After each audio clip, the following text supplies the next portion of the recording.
बिस्मिल्लाहिर्रहमानिर्रहीम। नाज़रीन मोहतरम, अस्सलामु अलैकुम वरहमतुल्लाहि वबरकातुहू।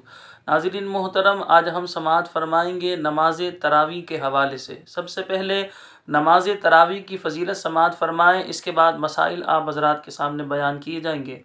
सही मुस्लिम शरीफ की हदीस पाक अबू हुरैरा रज़ियल्लाहु तआला अन्हु से रिवायत है, नबी करीम सल्लल्लाहु अलैहि वसल्लम ने इरशाद फरमाया, जो ईमान की वजह से सवाब तलब करने के लिए रमज़ान में क़याम करे, उसके अगले गुनाह बख्श दिए जाएंगे। याद रहे, नमाज तरावी ये मर्द और औरत दोनों के लिए सुन्नत मुअक्कदा है। हमारे यहाँ होता ये कि मर्द हजरात तो नमाज तरावी मस्जिद के अंदर अदा कराते हैं, लेकिन हमारे यहाँ की ख़वातीन ये समझती हैं कि उन पर जो है नमाज तरावी अदा करना सुन्नत मुअक्कदा नहीं। उनकी ये गलत फहमी है। जिस तरह मर्दों के लिए नमाज तरावी सुन्नत मुअक्कदा है, इसी तरह ख़वातीन के लिए, इस्लामी बहनों के लिए भी नमाज तरावी अदा करना ये सुन्नत मुअक्कदा है।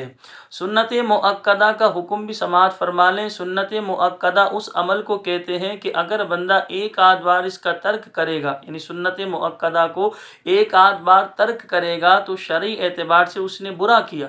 लेकिन अगर सुन्नत मुअक्कदा अमल को इंसान जो है तर्क करने की आदत बना लेगा तो शरई एतबार से फ़ुक़हाए किराम इरशाद फरमाते अब बंदा गुनाहगार होगा।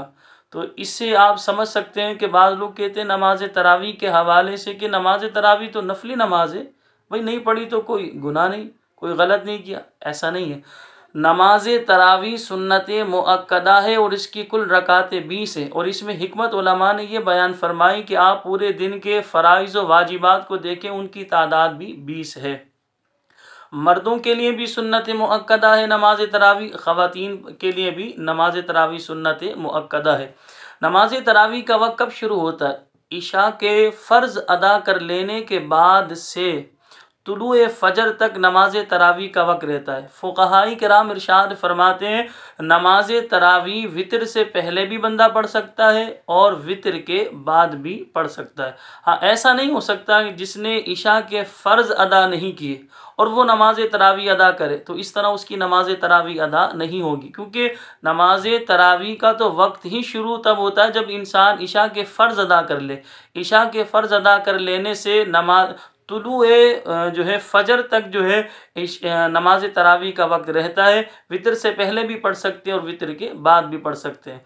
अगर किसी की नमाज तरावी फ़ौत हो जाए तो उसकी कोई क़ज़ा है? तो फ़ुक़हा बयान करते हैं, अगर नमाज तरावी क़ज़ा हो जाए तो इसकी, यानी कि फ़ौत हो जाए तो इसकी क़ज़ा हमने अदा नहीं करनी।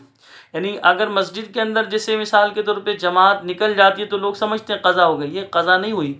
अभी ये जमात निकली है तो इसका वक्त तो तुलुए फ़जर तक होता है। तो लिहाजा अगर मस्जिद के अंदर जो हाफिज़ साहब नमाज तरावी पढ़ाते थे वो हमें नहीं मिल सकी, हम किसी काम में मसरूफ़ थे, तो हम अपने घर में 20 रकातें अदा कर सकते हैं तरावी की नीयत से, जिसमें सूरह फ़ातिहा के बाद कुरान मजीद की कोई सी भी सूरत पढ़ लें। कुछ नहीं आता तो कम से कम सूरह इखलास ही पढ़ लें। इस तरह 20 रकातें नमाज तरावी की नीयत से अदा करें, दो दो करके शरई एतबार से नमाज तरावी अदा हो जाएगी। बहरहाल अगर नमाज तरावी का वक्त निकल गया यानी तुलुए फ़जर हो गई तो अब क़ज़ा हमने नहीं करनी। नमाज तरावी में एक मरतबा कुरान मजीद ख़त्म करना ये सुन्नत मुअक्कदा है। इससे ज़्यादा मरतबा भी ख़त्म किया जा सकता है, लेकिन इस बात का ख्याल किया जाए कुरान मजीद फ़ुरक़ान हमीद को दुरुस्त तलफ़्फ़ुज़ से अदा किया जाए। तरावी की जमात का हुक्म फ़ुक़हा ये बयान करते हैं कि नमाज तरावी ये सुन्नत किफ़ाया है। नमाज तरावी की जमात जो है ये सुन्नत किफ़ाया है। सुन्नत किफ़ाया का मतलब ये कि मस्जिद में अगर चंद अफराद ने जमात से नमाज तरावी अदा कर ली और बाकी अफराद अपने घरों पर नमाज तरावी अदा करें तो शरई एतबार से जो लोग घरों पर अदा कर रहे हैं वो गुनाहगार नहीं होंगे।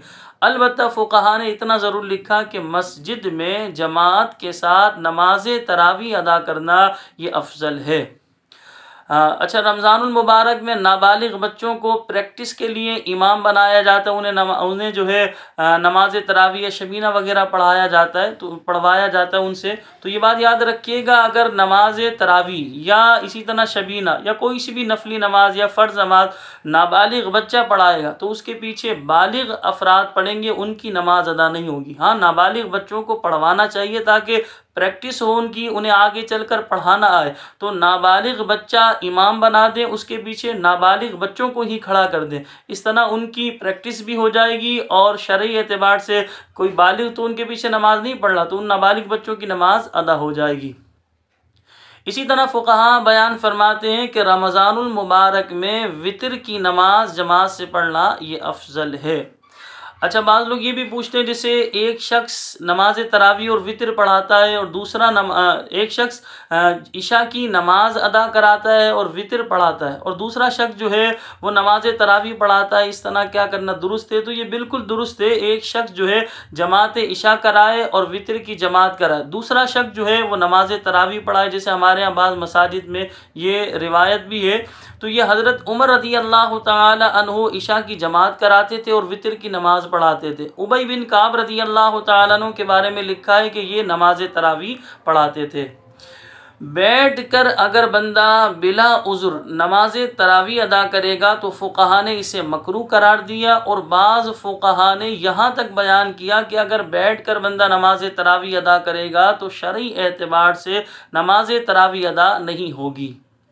फ़ुक़हाई किराम इरशाद फरमाते, जैसे बाज़ लोग जो है हाफिज़ साहब नमाज तरावी में कुरान मजीद की तिलावत कर रहे होते, बाज़ लोग पीछे सुस्ती, काहिली और गफलत की वजह से पीछे बैठे हुए होते हैं, इंतज़ार करते हैं कि हाफिज़ साहब जो है वो रुकू के अंदर जाए, रुकू में जाते हैं फ़ौरन नमाज में शामिल हो जाते, पीछे बैठे हुए लोग जल्दी से नियत बांध के जो है वो रुकू में चले जाते हैं। इस तरह ये अमल करना, याद रखें, ये कुरान मजीद से बज़ाहिर जो है बेजारी इख्तियार करना भी है, और फ़ुक़हा ने बयान फरमाया ये मुनाफिकों का तरीका है कि मुनाफिक ऐसे करते थे कि जब जमात में रुकू की हालत में इमाम साहिब होते तो उस वक्त मुनाफिकीन जो है वो जमात में शरीक होते, उस वक्त जो है वो रुकू अदा करते, इस तरह जमात को ज्वाइन करते। तो ये मुनाफिकों का तरीका है, हमें इस अमल से गुरेज करना चाहिए। नमाज तरावी को बाज़ लोग हवा सा बना लेते, नमाज तरावी इतनी मुश्किल नमाज, अल्लाह माफ़ करे। याद रहे नमाज तरावी अदा करेंगे अल्लाह की खुशनुदी हासिल होगी, सवाब मिलेगा, आखिरत में इनाम मिलेगा, अल्लाह तबारक व तआला खुश होगा, रब की रहमत नाजिल होगी, क्योंकि इसमें बंदा कुरान मजीद की तिलावत सुनता है, जहाँ कुरान पढ़ा जहाँ जाए वहाँ रब करीम की रहमतों का नुज़ुल होता है। तो नमाज तरावी को खुश दिली के साथ अदा करना चाहिए, और रमज़ानुल मुबारक से पहले ही नमाज तरावी के तमाम मसाइल सीखिए, और नमाज तरावी को इखलास के साथ अल्लाह की रज़ा के लिए और खुश दिली के साथ जो है अदा कीजिए। अल्लाह पाक मुझे भी और आप तमाम देखने वाले दोस्तों अहबाब को नमाज तरावी पूरे रमज़ान की अदा करने की तौफीक अता फरमाए। व आखिरु दावाना अनिल हम्दुलिल्लाहि रब्बिल आलमीन।